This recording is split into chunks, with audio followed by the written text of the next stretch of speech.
June the 10th, 2020. It's about 2:40 in the afternoon. This meeting is via Zoom.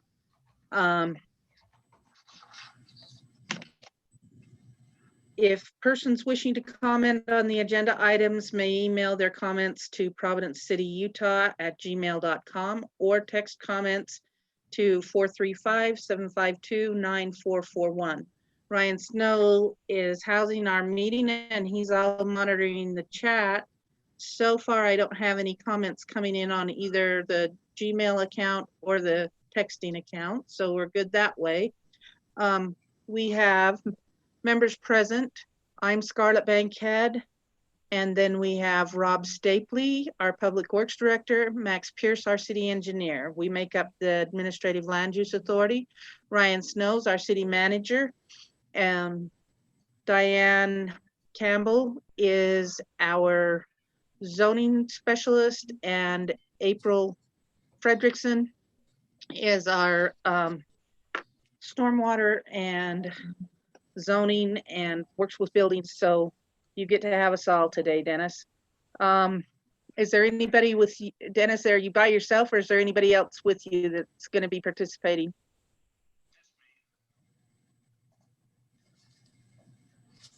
Can you not hear me again? I heard you. Did you hear me? Just me. He said it's just him. Okay, all righty. Okay, we have one item on our agenda today. And we do have Dennis Gerke. Is that how you pronounce it? Okay, Dennis Gerke is joining us via Zoom. We have one item on our agenda. The Administrative Land Use Authority will consider for approval a request by Dennis and Catherine Gerke for an accessory building located at 198 East, 200 South in Providence. And Dennis, did you get a copy of the agenda packet? So you got the staff report and everything? Yes, I did, and I got the fire report too. Okay, all right. So I'm just gonna briefly go over the staff report just a little bit. The application was received June 1st, 2020. It looks like Rob Stapley, our Public Works Director, inspected the current infrastructure on June 5th, 2020. And Aaron Walker, the fire inspector, reviewed the site and submitted a letter dated June 9th, 2020. When Providence City Land Use acts, we have to use findings of fact and conclusions and conditions. We look at Utah Code 109A507 that gives the city the ability to adopt a land use ordinance that we can have conditional uses. We also look at Cache County GIS parcel summary that shows sensitive areas that may require further analysis. We look at Providence City Code. If you do fall into the category that requires further analysis for sensitive areas, then we look at Providence City Code 10.5 for sensitive areas. And we also look at Providence City Code 10.3.5 for conditional use. And the conclusions that we've come to are that the city has adopted ordinances that include conditional uses and provisions for conditional use. The Cache County GIS parcel summary indicates that this parcel is in a wildfire hazard area. Providence City has the authority to impose reasonable conditions to mitigate the reasonably anticipated detrimental effects of the proposed use. Aaron Walker, Logan City Fire Department, reviewed the parcel in the interest of fire safety provisions and regulations as adopted by the state of Utah and in accordance with the International Fire Code. And your request meets the requirements of the codes listed in the finding of fact with the following conditions. That the applicant will continue to meet all relevant federal, state, county, and Providence City rules, laws, codes, and ordinances. And you will mitigate the fire conditions. Sorry. Okay, so we'll go over Aaron's letter really quickly. He said the project was reviewed using the 2018 IFC. It's being recommended to Providence City for approval with the conditions listed. The access is from 200 South, is adequate as submitted. Driveway is documented to be 20 feet in width. The fire hydrant locations and number of hydrants. Fire hydrant 131 is within 600 feet of all buildable area of the lot. The fire water flow, he's got fire hydrant 131 has a fire flow of approximately 3,930 gallons per minute at 20 PSI and is adequate for this size and type of construction. The wildfire hazard mitigation, he looked at 2006 Utah Wildland Urban Interface Code. He said the builder is planning on a Class A roof covering, which is approved, planning on closing all underfloor decks and eaves with soffits, which is approved, and is planning on installing 1/8 inch mesh on all vents, which is approved. The other project comments he has come out of our city code. He says out of both actually. The driveway will need to be at least 20 feet in width and constructed to support the imposed load of fire apparatus weighing 75,000 pounds and compaction test results submitted. An approved fire department turnaround may be required. Approved address identification will need to be clearly posted on the street serving the structure, and available water for fire flow will need to be confirmed and meet the standard requirements. So, Rob, I think that's last one's kind of in your court. Do you have any concerns at this point? The data that he referred to, the 3,900 something gallons per minute at 20 PSI, the logarithmic number, is based off flow rates that aren't really that old. I don't know how recent they really ought to be. The data that I have it was about 2 years old, where I managed to pull those numbers from. So I would think that nothing's changed. That's zone 1 pressure, and so that doesn't have any ability to change in pressure other than a major water leak or something, or a fire department utilizing the system. So I think that those numbers are adequate and accurate. Okay, and we'll talk about the rest in just a minute. I'll finish our conditions. Along with those conditions we just talked about in Aaron's letter, this conditional use is for the accessory building only, as shown on the site plan, date stamp June 1st, 2020. So if you decide to build another accessory building or something else, you're going to come in. If you're still falling in one of our sensitive areas, you'll have to come in and get another conditional use for that. Can you still hear me? Because I just got a note that says it was unstable. Can you still hear me? Yes. Rob, can you hear me? I can hear you, Scarlett, but not Dennis.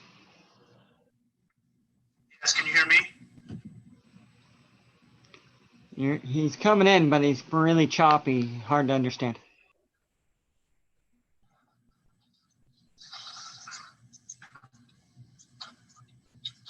Any better? That's much better. Just got my window, so maybe that'll help.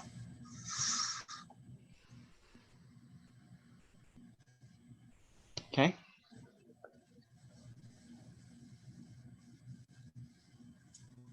Looks like Scarlett froze. Bad connection. Can you hear me? We can hear you, Dennis. We just don't have Scarlett. Now we.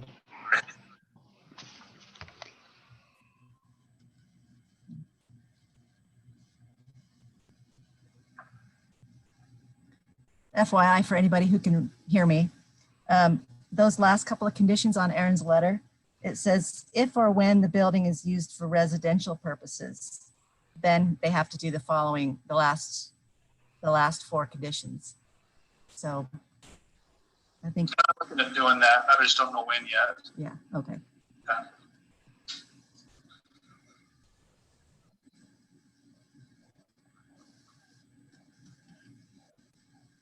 Welcome back. Okay, sorry for that. Can you hear me now? I can. Okay, I apologize.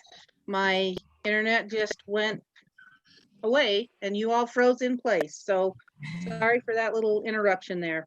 You'll need to, in addition, am I still with you? Okay, Barely. all right. You'll need to pay the fees, and then the important thing to keep in mind approval by the city of any application or paperwork does not alleviate the owners and or their agents from their responsibility to understand and conform to local, state, and federal laws. Providence City's approval is not intended to and cannot be construed to allow any laws to be violated. So you make sure you place your building where you're supposed to, you build your road the way you're supposed to, that type of stuff. Rob, I think you want to talk about access for a minute? I actually spoke with you, Dennis, was it a day, maybe two days ago? Yeah, a couple days ago. So we kind of got to the bottom of it as far as his primary access and his desire to have an access to his garage. He's planning on coming off of Second South, and he might have kind of a secondary ability to get onto one of the two legs of Peacock Lane, but he's going to communicate with those neighbors and more or less get some kind of a team effort going and allowance to utilize that private driveway. But his primary driveway was going to exit onto 200 South. So Dennis, will you keep in good contact with Aaron Giles as well, so that when you get that, there's not a driveway there at present, is there? You're gonna be putting a new one in? Just to the house, not There's- the building yet, on the building side. Okay, all right. And Rob, is he going to need any kind of a encroachment permit to do that, anything with that driveway? Depends on how much and what he really does out there in the right of way. I would assume that he's just going to be doing a road base gravel driveway, 20 feet plus wide, and maybe some base work. Is that Yes, that's- accurate, then? It's likely that you'll need a right-of-way permit if you start doing any extensive work within the city right-of-way, but you can probably build his driveway without doing much in the right-of-way at all. Is that correct? I don't think. Let me bring up the parcel viewer. It'll make Well, more Rob, sense. likely to get the driveway built, it would need to, unless he's gonna come off from his existing driveway around the front of the house or something, he's gonna need to go into the right of way, to get out to the street. But that being said, I think we just need to caution that, there are codes that say how close driveways can be. And we need to make sure that those ordinances are met, so that you don't get your driveway too close to the neighbors or to your own. Right. That existing driveway to the house, that's gonna be, I don't know how long that's gonna be there, because we're eventually gonna tear that house down and build a new house right there. And so we'll take that driveway out even. The driveway to the west is probably the one that might come into concerns as far as making sure we have our distancing. Right. But You also need to worry a little bit about clear view, Dennis, when you're adding another driveway approach between. So I think you've probably got plenty of room to do what you want to do. It's just you'll need to make sure that you've got that all dimensioned out before you, and have Rob look at it before you get too far down the road on it, all right? Yeah, so we'll do that, for sure.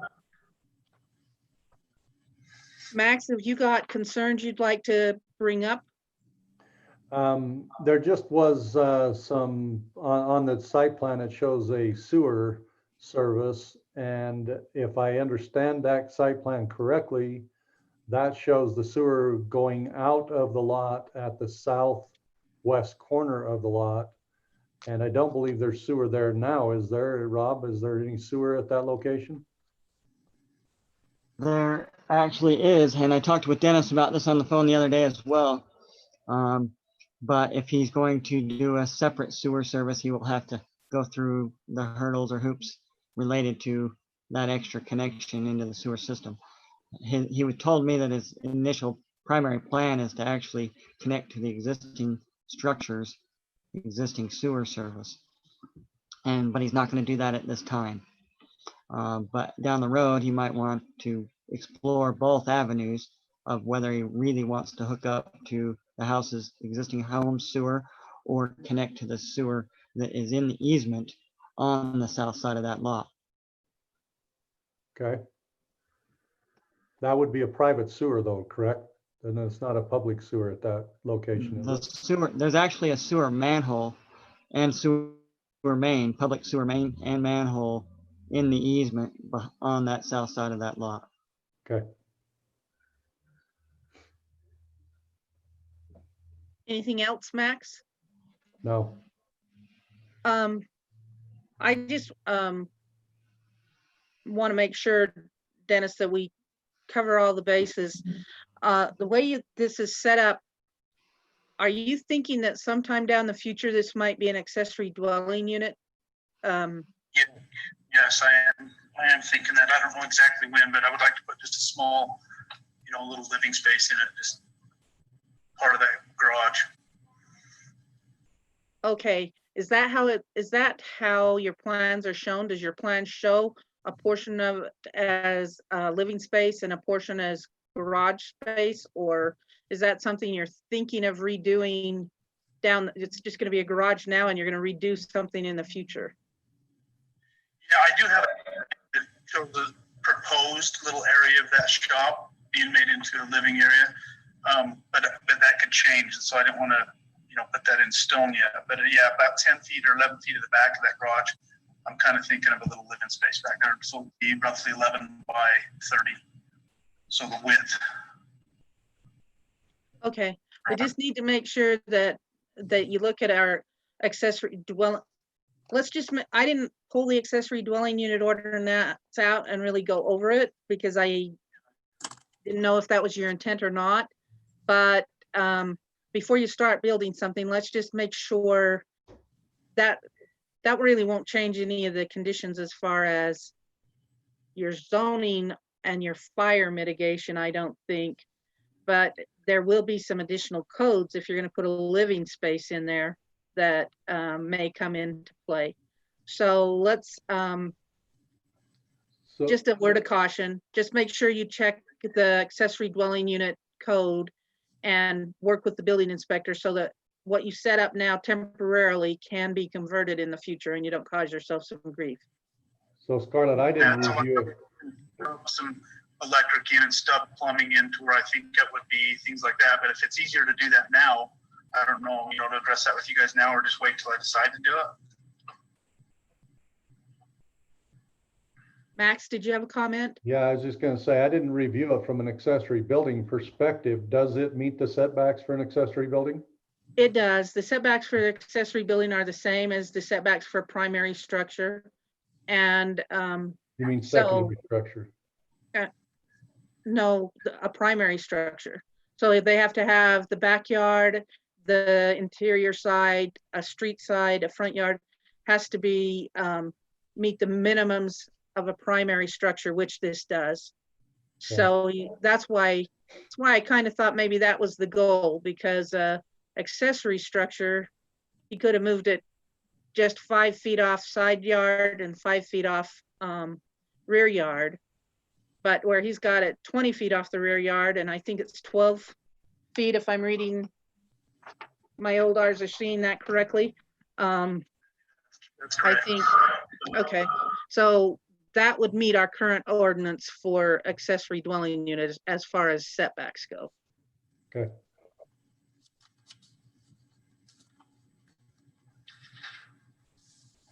Is there any comments anybody else wants to weigh in on?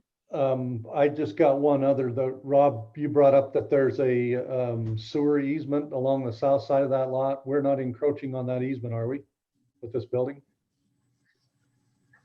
Well, his building's 20 feet back, so if the easement is bigger than 20 feet, then he would be. We talked, and he was going to maybe go to the county recorder to get the actual plat and get the dimensions of that easement off of whatever attachment he can find.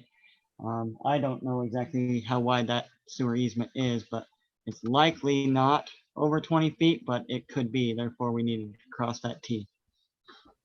Okay. Okay, so once again, Dennis, so we don't delay this.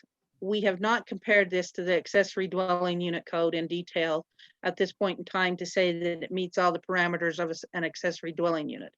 What it does meet is the parameters of an accessory building.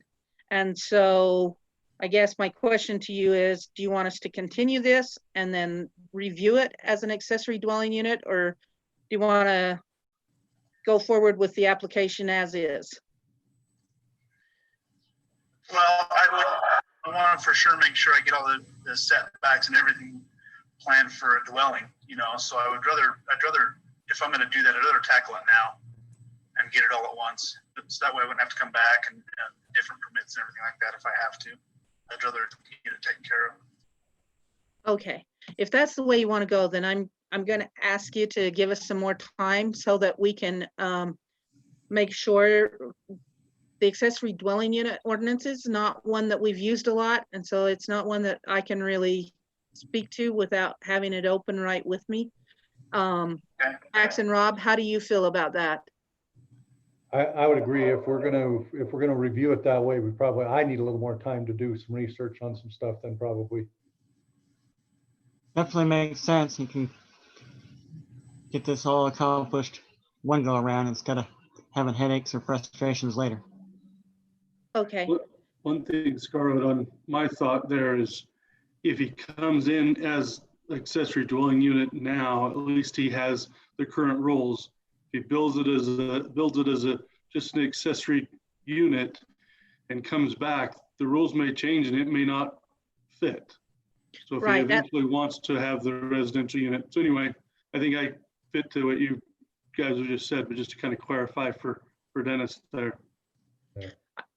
I agree, Ryan. I think it's always best to get your plan in, get it approved, get vested under the current ordinances rather than thinking down the future and then gambling in case an ordinance changes and you're a little bit out of luck. So if you're okay with that, Dennis, that we take a little bit more time, I'd ask you to resubmit the wording just a little bit with the accessory dwelling unit in mind on your application. There's not an additional fee or anything.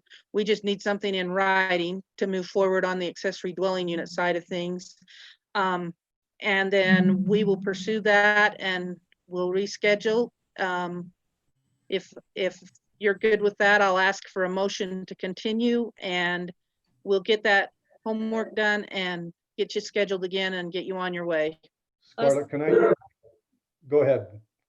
Well, it's just because he needs a new site plan because he's got to show that accessory dwelling unit because it can't be more than 1,200 square feet.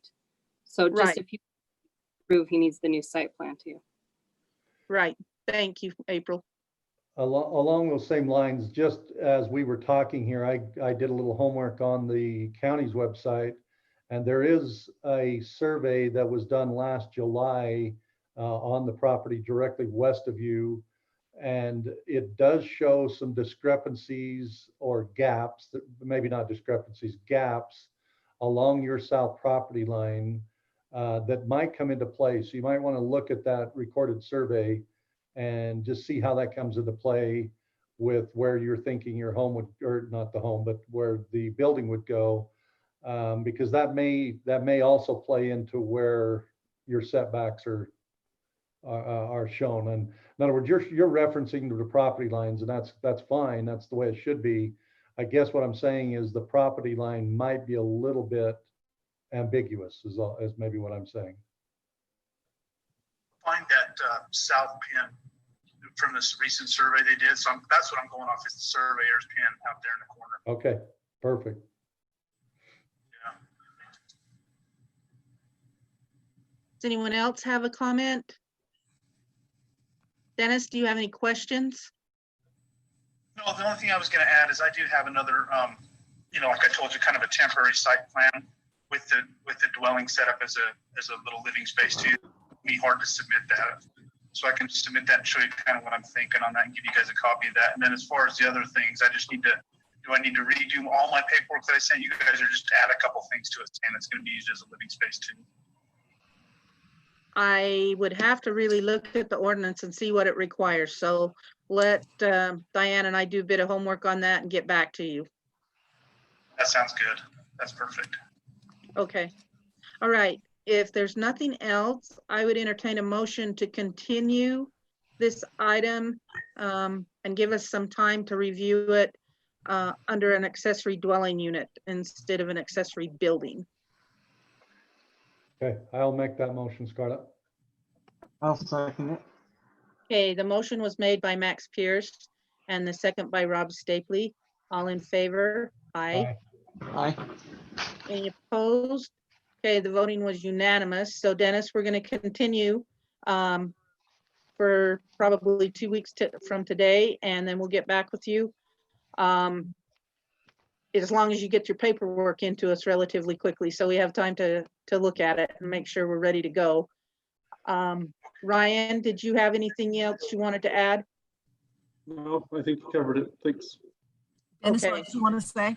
I just want to make sure the paperwork that you're requesting is just that site plan with the new drawing on there with the living space added to it. Is that correct? Well, that's what I want to check. Really, I want to check that, and Diane will get back to you to verify. Okay, that sounds We'll good. I'll get it try in. and do that this afternoon. Okay. All right. That being said, I would entertain a motion to adjourn. I'll make a motion, we adjourn. I'll second it. Okay, the motion by Rob Stapley, the second by Max Pierce. All in favor? Aye. Aye.